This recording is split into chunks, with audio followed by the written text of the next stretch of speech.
Hello everyone, welcome to my channel. अभी हम complex analysis में इन दोनों पार्ट का इंटीग्रेशन सीखेंगे। सबसे पहले तो मैं ये सेकंड वाला पार्ट का इंटीग्रेशन सिखाऊंगी क्योंकि काफ़ी लोग कह रहे हैं ये समझ में नहीं आ रहा। ओके, सबसे पहले एक बात बताना चाहती हूँ, यहाँ जब भी आपको कोई भी सवाल इंटीग्रेशन से आएगा तो आप एक बात जान जाओ कि आप पढ़ रहे हो कॉम्प्लेक्स एनालिसिस। तो हम जो भी इंटीग्रेशन करेंगे वो एक कॉम्प्लेक्स रीजन में करेंगे, बट यहाँ पे थीटा है, यहाँ पे एक्स है, हमें इस रीजन में नहीं करना है हमें इंटीग्रेशन।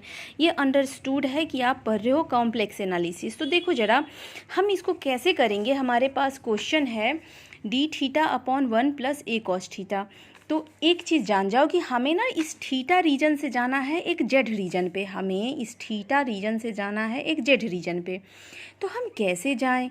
आखिर क्या कोई कंडीशन, क्या कोई ऐसा चीज़ है आपके पास कि थीटा से आप मतलब इमेजिनरी और रियल के कॉम्बिनेशन वाले फील्ड में चले जाओ, और यहाँ है आपका कॉस थीटा।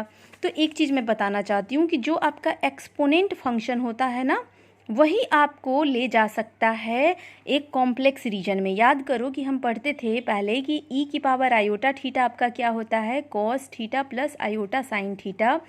सिमिलरली ई की पावर माइनस आयोटा थीटा क्या होता है, cos theta minus iota sine theta. ठीक है, अब देखो अगर आपको क्वेश्चन में ना कॉस थीटा चाहिए तो हम इन दोनों को जोड़ देंगे।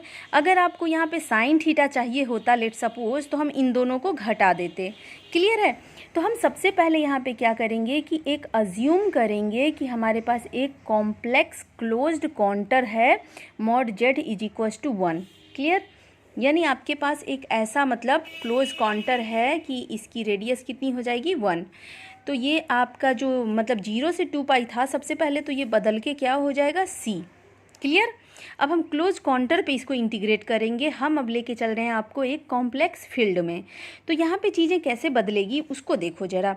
हमारा थीटा जो है वो क्या बन चुका है, मतलब थीटा को हम जेड में चेंज करेंगे। इसीलिए हम सबसे पहले क्या करेंगे ना कि अज्यूम कर लेंगे। क्या अज्यूम कर लें कि ये फंक्शन ही हमारा क्या है, जेड है।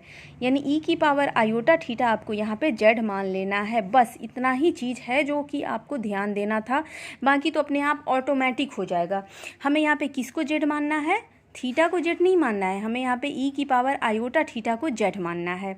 अब यहाँ आ जाओ कि हमें यहाँ से कॉस थीटा चाहिए, तो इन दोनों को मैंने कहा कि जोड़ दो। तो ये हो गया 2 कॉस थीटा और ये कैंसिल हो गया, तो ये बन गया ई की power iota theta plus e की power minus iota theta. Clear है? यहाँ से आप लिख सकते हो cos theta is equals to e की power iota theta plus e की power minus iota theta divide by 2। यानी आप इसको क्या लिख सकते हो, जेड प्लस जेड की पावर -1 डिवाइड बाई 2, क्योंकि इसको हमने जेड माना था। क्लियर है? ये हो गया आपका कॉस थीटा। अच्छा, हमको ना मतलब आई में जो चाहिए था कॉस थीटा, उसको मैंने तो जेड में बदल लिया। अब डी थीटा को भी तो जेड में बदलोगे ना, डी जेड टाइप का होना चाहिए डी थीटा भी।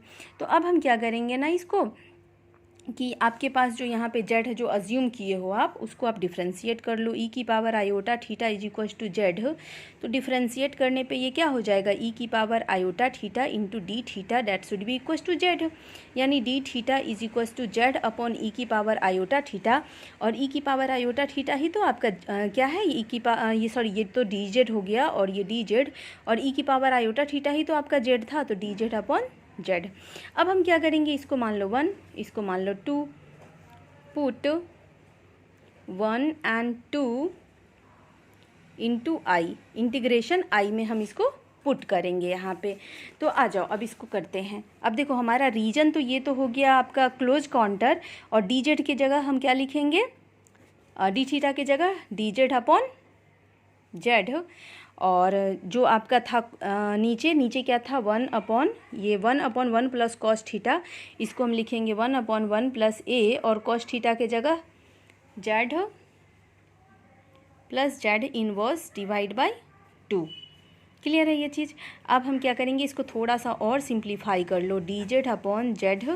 देखो हमें करना क्या है, कैसे भी करके हमें ना जो कॉची रेमन जो हमने पढ़ा है ना, वहाँ पे जाना है। अब जैसे कि आप कॉची रेमन में क्या पढ़े थे, हम कॉची रीमन में पढ़े थे ना कि कोई भी इंटीग्रेशन अगर हमें करना है और F Z upon Z minus Z not का टर्म है तो उसका 2πi into F Z not हो जाता है आंसर। तो यहाँ पे कैसे भी करके हमें नीचे में Z minus Z not type का टर्म चाहिए। क्लियर है? यानी आपको क्या करना है, पहले तो इसको देख लो कि ये है क्या। 2 आपका एलसीएम लेके ऊपर चला जाएगा, नीचे क्या हो जाएगा आपका, इसको इससे मल्टीप्लाई कर दो तो ये आपका हो जाएगा जेड है into 2 plus a Z plus a Z inverse. Clear है? अब इसको थोड़ा सा और सॉल्व करते हैं हम। तो ये नीचे आ जाओ, 2 d z upon 2 z plus a z square plus A.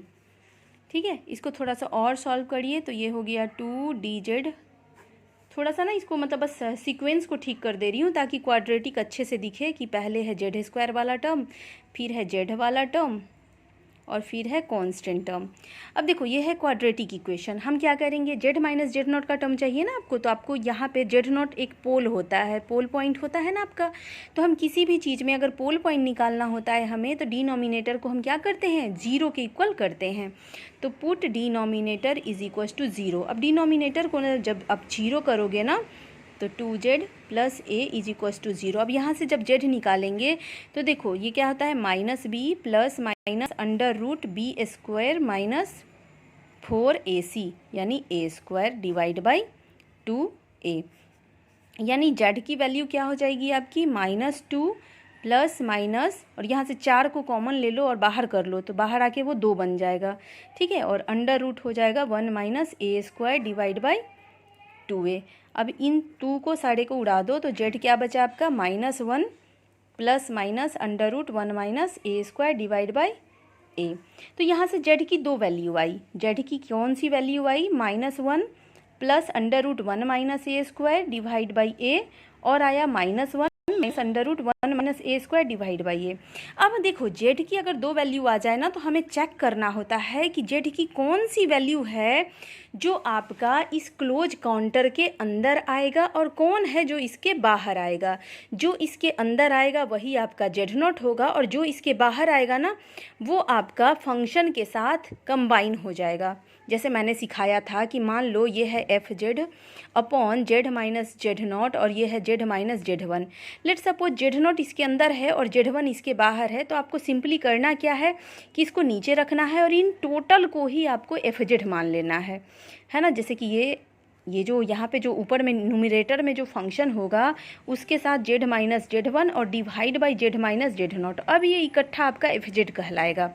Clear है? तो वही काम हम यहाँ भी करने वाले हैं। अब ना हम ये जो अभी जेड की 2 वैल्यू निकाले हैं ना, इन दोनों को बारी बारी से चेक करेंगे कि क्या इसकी वैल्यू जो है वो आपका सर्कल के अंदर आ रहा है कि नहीं आ रहा है। तो इसको चेक करते हैं। ठीक,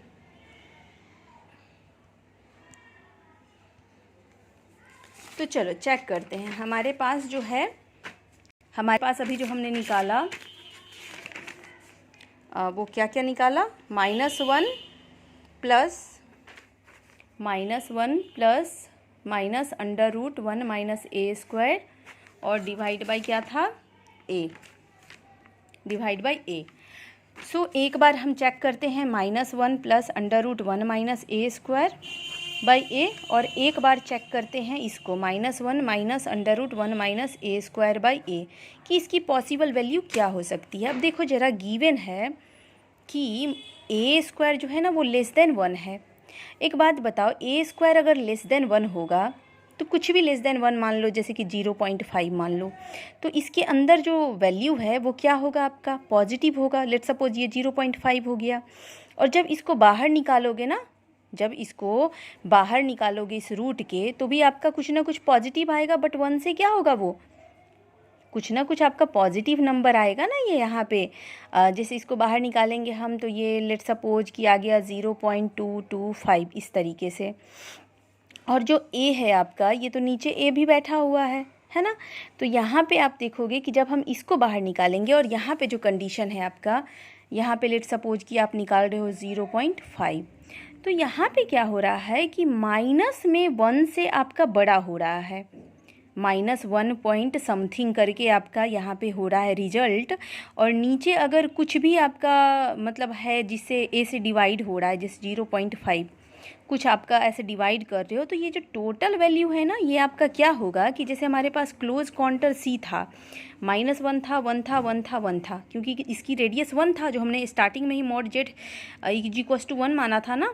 तो यहाँ पे और यहाँ पे क्या हो रहा है सिनेरियो, ये देखो यहाँ पे जो हो रहा है ना, ये -1 से आपका बड़ा हो जा रहा है। यहाँ पे जो रिजल्ट होगा -1 और फिर माइनस समथिंग, तो ये आपका माइनस में बहुत बड़ा हो जाएगा, यानी ये -1 से आपका इधर आ जाएगा।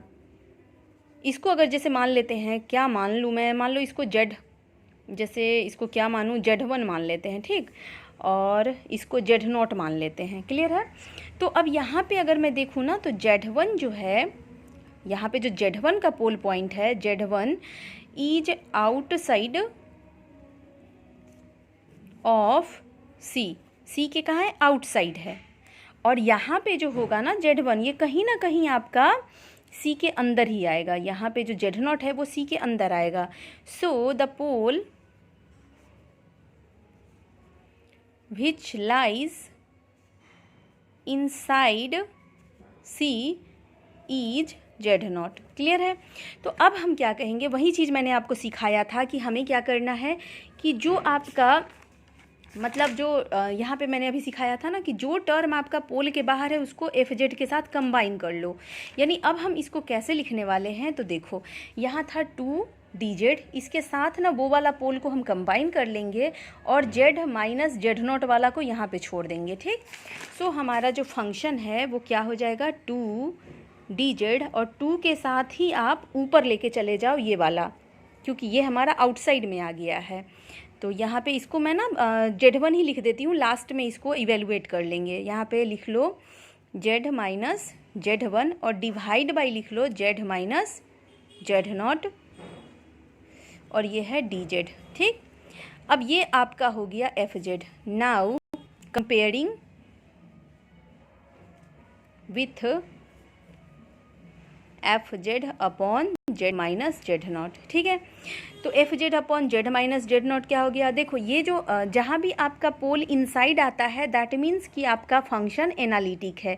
तो ये जो अब FZ है ना, ये आपका एनालिटिक है आपका Z0 के लिए। ठीक, तो this will be equals to 2 pi iota FZ0 according to Cauchy integral. ठीक है, तो अब हम क्या लिखेंगे यहाँ पे, यानी that will be equals to 2 pi iota FZ0। अब Z0 की वैल्यू तो आपको पता ही है और FZ की वैल्यू भी पता है आपको। तो अब हम क्या करेंगे, यहाँ पे 2 पाई आयोटा, और जो FZ था ना, FZ क्या था आपका, ये था आपका FZ, है ना, 2 अपॉन Z - Z1। क्लियर? तो अब हम यहाँ पे लिखेंगे 2 अपॉन Z के जगह अब हम क्या लिखेंगे, Z0 माइनस Z1। क्लियर है? क्योंकि Z0 में मतलब क्या होता है कि जहाँ जहाँ Z है वहाँ वहाँ हमें Z0 डालना है। ठीक है, तो सो ये होगा 2 पाई आयोटा, और यहाँ हो गया 2 अपॉन, अब Z0 की वैल्यू और माइनस Z1 की वैल्यू करना है। ये रहा Z0 और ये रहा आपका Z1। तो चलो फटाफट इसको ना इवेलुएट कर लो। ये है -1 plus √1 minus a² divide by a, और ये है माइनस, इससे माइनस करोगे तो ये प्लस हो जाएगा, +1, पहले माइनस ही रहने देती हूँ, इकट्ठा करेंगे आराम से, माइनस या कर ही लो, चलो +1 प्लस, देखो एक बार यहाँ देख लो आप, फिर यहाँ देख लो, +1 plus √1 minus a² divide by a। बस यही आपका आंसर होगा। बस इसको थोड़ा सा सिंप्लीफाई करना है, फटाफट कर लीजिए इसे। तो यहाँ पे आप फटाफट इसे सॉल्व कर लेना। ये देखो -1 और 1 ये सब कैंसिल हो जाएगा, इन दोनों को जोड़ोगे तो 2 ये आ जाएगा, 2 से 2 कैंसिल हो जाएगा तो 2 पाई आई ये रहेगा, और a अपॉन ये हो जाएगा टर्म, आपका आंसर आ जाएगा। ये काम आप थोड़ा सा बस कर लेना खुद से। Okay, keep watching and supporting me. Thank you, bye bye.